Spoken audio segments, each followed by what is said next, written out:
আমি এতিয়া গছ ৰুইছোঁ, পানী দিছোঁ, সাৰ দিছোঁ, এতিয়া ফল লাগিবলৈ ফল ধৰিছে। এতিয়া কোনোবাই পটকৈ পেৰাচুট লেণ্ডিং কৰি আহি এই ফল খাব বিচাৰিব, এইটো আমি কোনোপধ্যেই মানি নলওঁ।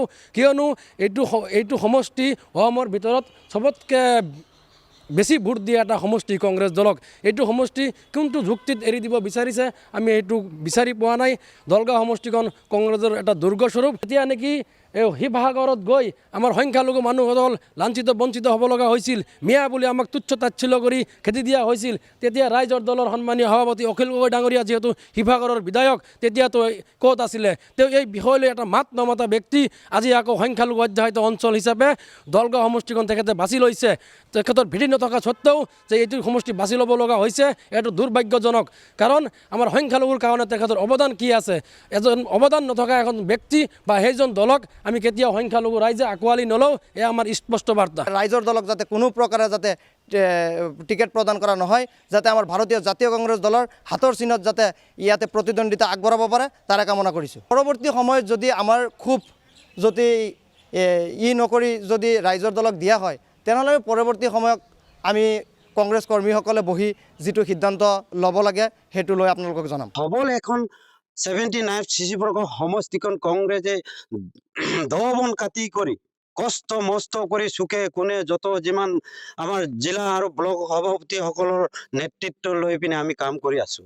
এনে কাম কৰাৰ সময়ত যদি তেখেতসকলে যদি মিত্ৰজোঁটক যদি এৰি দিব বিচাৰো, তেতিয়াহ'লে ইয়াত আমি আমাৰ এই চুকে কোণে থকা কৰ্মীসকলৰ ওচৰত আমি মুখ দেখাম কেনেকে? সেই উদ্দেশ্যৰে আৱেশ লৈ আমি ওলাই আহিছো আৰু আলোচনা কৰিছো। আমাৰ বিচৰা মতে যদি নিদিয়ে, 10খন আমাৰ মণ্ডল সভাপতি আছে, 10খন পঞ্চায়ত আছে, 10খনৰ 10জন আমাৰ মণ্ডল সভাপতি আছে, PCC আছে, BLA আছে, সকলোৱে একেলগে আমি যিদিনাখনতে টিকেট ঘোষণা কৰিব সেইদিনাখনতে আমি দল ত্যাগ কৰিম। দুখ পাইছো, কিয়নো আমি জানিব পৰা মতে যিহেতু ৰাইজৰ দলৰ কোনো আজিলৈকে বুথ লেভেল বা তেওঁলোকৰ পঞ্চায়তত কোনো এখন মানে PCC কমিটি নাই। গতিকে তেনে স্বত্বত কি কাৰণে তেওঁলোকক আমাৰ চিচি বগা সমষ্টিটো ৰাইজৰ দলক চমজি দিব বিচাৰিছে? যিদিনাখনেই ৰাইজৰ দলক টিকেটটো দিব, আমি সেইদিনাখনেই আমি সকলোৱে সমূহীয়াভাৱে পদত্যাগ কৰিম বুলি মিডিয়াৰ যোগেদি জনাইছো। ৰাইজৰ দলৰ ইয়াত স্থিতি আছে কি, ভেটি আছে কি, আমি একো বুজিয়ে পোৱা নাই। আমাৰ কংগ্ৰেছ কৰ্মীসকল, তৃণমূলৰ কৰ্মীসকলে একদম মৰ্মান্তিক চুইচাইড কৰাৰ নিচিনা দুখ পাইছে।